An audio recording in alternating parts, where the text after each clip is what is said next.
Eh bien, bonjour à tous et bienvenue au 5 Square Renaissance où je reviens vers vous ce matin.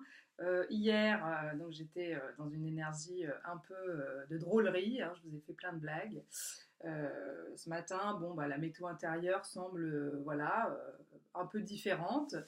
Bon, ce qui est certain, c'est que j'ai les cheveux qui sont très indisciplinés ce matin. Pourtant, il n'y a pas de vent dehors et on a même retrouvé le soleil, dites voir, c'est incroyable parce que dans l'Hérault, je peux vous dire qu'on vient de se passer 5 jours dans la grisaille. Au niveau du moral, c'était pas le top. Donc, oui, ce que je voulais vous dire, c'est que donc hier, j'avais fait une vidéo en fait qui s'appelait Hommage à toutes les mamans, que je refais aujourd'hui, puisque ça me permettait de souhaiter un joyeux anniversaire à ma maman, qui est née le 21 octobre, donc ce dimanche, qui fête ses 60 ans. Donc, je me suis dit, tiens, j'ai profité de cette chaîne YouTube pour lui souhaiter un joyeux anniversaire par écran. Et puis, je vais en profiter aussi pour rendre hommage à toutes les mamans. Alors hier, en commençant cette vidéo, je me suis pris un gros fou rire parce que je m'étais recoiffée vite fait, parce que j'avais les cheveux qui partaient un peu dans tous les sens, mais je ne me suis pas regardée avant. Ce qui fait que quand je me suis mis face à la caméra, j'ai pris un fou rire parce que je me suis aperçue que j'avais une choucroute pas possible et que ça faisait vraiment Yolande Moreau les jours où elle est en forme, dans les déchiens. Et justement, ça me permet de faire un clin d'œil et un coucou à mon amie Sarah, mon amie précieuse, je dirais mon amie de toujours, qui l'autre jour, donc elle regarde régulièrement cette chaîne YouTube, donc je lui fais un coucou en même temps, et elle me disait l'autre jour, tu me fais rire, j'ai l'impression que tu nous fais les déchiens version spirituelle. Donc je le prends absolument comme un compliment, parce que déjà je suis fan des déchiens, moi j'aime rire. Et donc si je peux vous faire rire au quotidien, et ben franchement je n'aspire pas à mieux, parce que pour moi le bien-être et la spiritualité, c'est avant tout un état d'être dans la légèreté, la drôlerie, la joie, quoi. Voilà, hein, voilà. La vraie spiritualité pour moi, elle se trouve dans la joie. Donc, d'ailleurs, si la joie était une religion, je pense que je serais adepte, hein.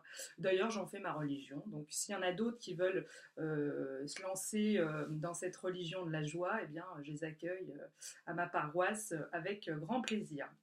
Voilà, donc ça c'était pour la petite parenthèse Yolande Moreau et les Deschiens. Donc effectivement, bon bah voilà, j'ai fait du théâtre pendant des années, donc il m'en reste quelque chose. Et c'est vrai que petite, j'ai quand même voulu souvent, c'est venu de façon récurrente, être clown. Donc je pense qu'il y a des petits restes.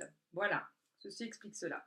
Donc, ce qui m'a amené, c'était pas du tout les déchiens aujourd'hui, c'était donc effectivement le fait que j'avais envie de faire un hommage aux mamans, donc aux femmes, hein, et donc en particulier aussi à ma maman qui donc fête ses 60 ans et bah, que je remercie infiniment parce que si elle ne m'avait pas conçue il y a 33 ans, eh bien, je ne serais pas en train de faire le pitre devant vous, à vous faire les déchiens version spirituelle en ces jours-ci, hein, puisque bah, alors je me serais peut-être incarnée d'une autre façon, chez quelqu'un d'autre, avec d'autres personnes, j'aurais pas les mêmes gènes, donc je serais peut-être pas aussi j'allais dire aussi drôle. Bon, tout est relatif, c'est un point de vue, hein, bien sûr. Il y en a peut-être qui ne me trouvent pas du tout drôle.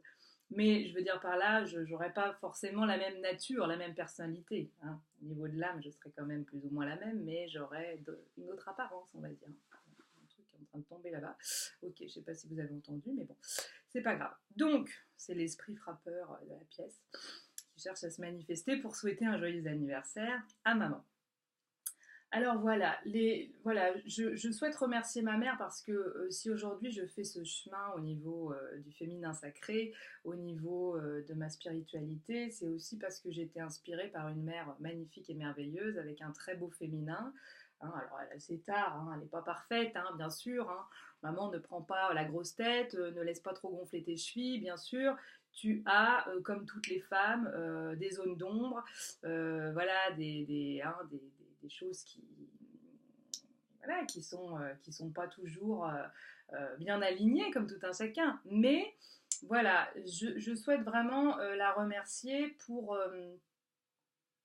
tout ce qu'elle m'a transmis du féminin sauvage, je dirais, hein.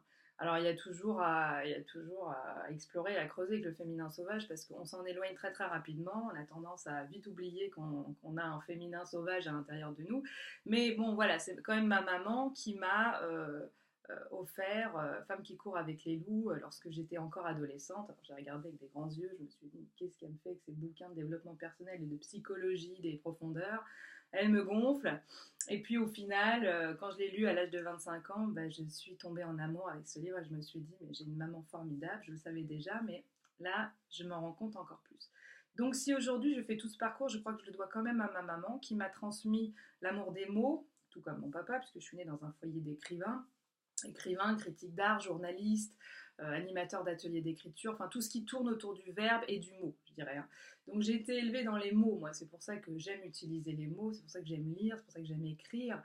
C'est pour ça que la lame de l'impératrice qui illustre l'année 2019 aussi me parle particulièrement. Et d'ailleurs, au niveau de la personnalité, c'est la carte qui se rapproche le plus de ma personnalité, de mon tempérament. C'est-à-dire des femmes de tête comme ça, qui ont le verbe haut et qui s'expriment, qui savent s'exprimer avec les mots, que ce soit écrit ou oralement. Voilà, donc cette carte, cette lame, j'en suis particulièrement proche. Voilà, remercier ma maman pour toute cette créativité, tous ces arts mélangés qu'elle a pu me transmettre, y compris l'amour des arts divinatoires, l'amour de l'astrologie, l'amour des cartes, hein, même si ma mère n'est pas du tout une experte ni en astrologie, ni en tarot, ni en oracle, etc. Mais elle a toujours eu des jeux de cartes autour d'elle, elle s'est toujours beaucoup intéressée à l'astrologie, elle a toujours, voilà, en début d'année ou en fin d'année, essayer de s'intéresser à ce qui allait se passer l'année d'après. Voilà, donc tout ça, bah, forcément, vous infusez dans des foyers avec des énergies comme ça, et ben forcément, ça vous inspire ou ça vous déteint dessus, je sais pas comment on peut dire, mais voilà. Je souhaite remercier toutes ces femmes qui mettent des enfants au monde, parce que c'est pas évident de mettre un enfant au monde, ni de le porter 9 mois. Je me rends compte parce que j'ai des amies qui sont enceintes autour de moi en ce moment, puis je m'aperçois que c'est pas toujours évident, suivant qui on est, suivant le passé qu'on a, et ben avoir un enfant, porter un enfant pendant 9 mois, et ben pour certaines, c'est pas une évidence quoi. Alors il y en a certaines qui font des grossesses méga épanouies où ils nagent dans le bonheur. Voilà, j'en connais aussi hein, des amis autour de moi qui ont fait des grossesses extatiques à souhait, et puis il y en a d'autres pour lesquelles c'est moins évident. Mais elles ont le courage de tenir, malgré le fait qu'elles puissent plus faire de sport, malgré le fait qu'il y ait plein de choses qui soient remises en question, qu'elles soient obligées de réorganiser tout leur quotidien, alors qu'elles avaient prévu plein de choses exaltantes, et que du coup, bah, faut les mettre un peu de côté, parce que l'enfant va quand même prendre une place bah, qu'on peut pas lui enlever, on peut pas faire comme s'il n'existait pas, hein, bien sûr, naturellement. Donc voilà, toutes ces femmes qui doivent finalement se transformer au quotidien avec bah, l'arrivée d'un enfant, avec l'arrivée des fois de plusieurs enfants dans leur vie, toutes ces femmes qui se lèvent la nuit pour donner le sein, pour chanter des berceuses ou pour lire des histoires, pour apaiser les cauchemars, pour apaiser les pleurs, pour apaiser les chagrins. Voilà, toutes ces femmes qui surveillent les devoirs, toutes ces femmes qui préparent des bons petits plats pour leurs enfants, bien équilibrés, qui leur transmettent tout plein de choses via les arts ou via la terre, par exemple, en leur apprenant les plantes, les fleurs, les arbres, en les rapprochant de la nature, en les emmenant se promener dans les bois, en les emmenant se baigner dans les rivières. Voilà. Merci à toutes ces femmes qui portent la vie. Merci à moi-même. Je me remercie moi-même d'avoir eu la force et le courage de conserver mon utérus. Hein, parce que c'est ma force créatrice et que malgré le fait qu'il était malade, eh ben, j'ai pas voulu sombrer dans la peur de mourir. Alors, bien sûr, ça m'a effleuré l'antichambre du cerveau de temps en temps. Mais voilà, je me suis accrochée quand même à la vie et je me suis dit cet utérus, je veux le garder en pleine santé parce que je veux donner la vie à mon tour, moi aussi. Je veux transmettre, je veux amuser la galerie avec mes enfants. Je veux dire, je veux faire le clown avec eux. Je veux retomber en enfance. Je veux revivre une seconde jeunesse. Les enfants, ils vous ouvrent des portes. C'est magnifique d'ailleurs. Donc voilà, bon après, si cet utérus n'est pas conçu pour faire des enfants, et ben, il fera d'autres choses, il concevra d'autres choses, parce que de toute façon, l'utérus, eh bien, on peut créer des milliards de choses avec lui. La femme, elle est connectée à son utérus, enfin, pour un peu qu'elle travaille là-dessus, mais si elle se connecte à lui, elle peut faire vraiment des merveilles, quoi. Voilà. Donc je remercie également les hommes, hein, je parle à la femme qui est en vous aussi quelque part, hein, parce que vous êtes vous aussi créateur, mais si vous n'avez pas d'utérus, et ben vous portez aussi en votre sein des milliards de projets que vous actez dans la matière. Et je vous remercie infiniment parce que sans vous, la femme, de toute façon, ne pourrait pas donner la vie. Nous ne sommes pas grand-chose sans les hommes. Donc je voudrais rendre hommage aussi aux hommes qui, eh bien, comme je l'ai joliment dit hier, et bien qui viennent,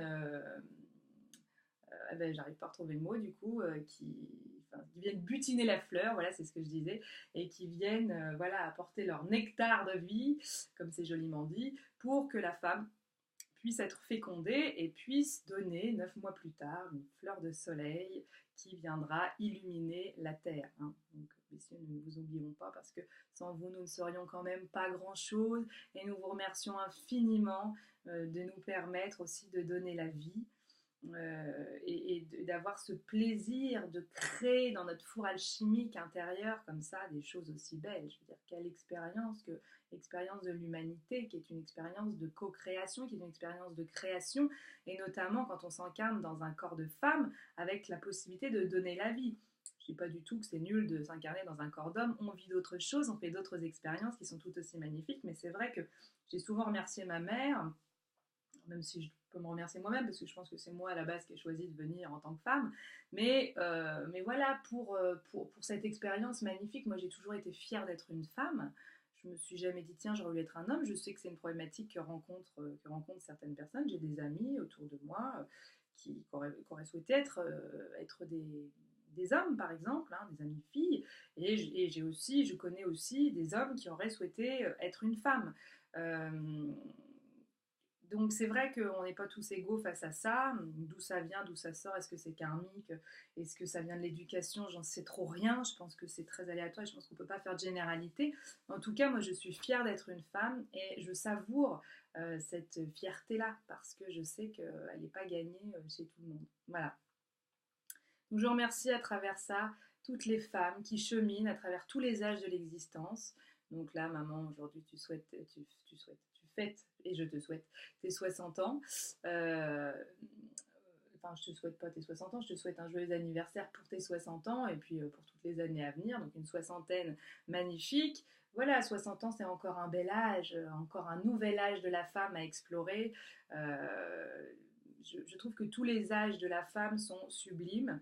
Alors c'est vrai qu'on a tendance à penser que les plus beaux âges c'est 20, 30, 40 ans, puis qu'après peut-être il y a moins de belles choses à vivre. Moi j'en suis pas du tout persuadée, même si je n'ai que 33 ans, je peux malheureusement pas, ou heureusement, pas vous dire exactement ce qu'il en est quand on passe la cinquantaine par exemple, mais j'ai vraiment l'impression que ça peut être totalement extatique en fonction des expériences de vie et de tout ce qu'on en a retiré, hein, voilà, et du coup on peut commencer à quelque part à installer un programme de sagesse à l'intérieur de soi, avec de la joie, avec plein de belles choses et avec plein d'envie de partager de nouveaux projets.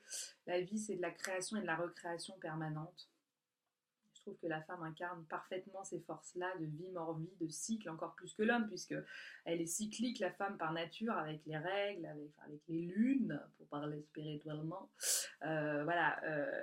Donc voilà, tous les mois, hein, elle se purge, elle se nettoie, elle se régénère, et donc elle vit au rythme des cycles de Dame Nature. Donc c'est magnifique. Et l'homme l'accompagne dans cette belle expérience. L'homme est un peu le serviteur de la femme et la femme est un peu le serviteur de l'homme, hein, la servante de l'homme. Mais pas au sens péjoratif du terme, vous voyez, pas au sens où on est dominant, dominé et où on se met comme ça au pied de l'autre, au sens où chacun sert chacun dans sa divinité et dans sa grandeur d'âme.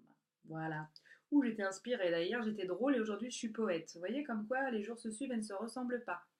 Je vous aime, je vous embrasse et puis je souhaite en fait un joyeux anniversaire à toutes les femmes à travers le fait que je souhaite un anniversaire à ma mère parce que c'est notre anniversaire tous les jours les filles. Voilà. Allez, je vous aime, je vous embrasse. Et aujourd'hui, je suis venue avec mon tablier parce qu'en fait, j'ai un soin qui va arriver. C'est mon tablier de soins. Voilà, alors, il a des étoiles, je ne sais pas si vous voyez. C'est le P de Palomar, parce qu'une amie m'a fait ce cadeau de me broder mon initiale de prénom dans un joli cœur. Alors je l'ai cousu sur mon tablier de soins. Je vous embrasse. À très bientôt.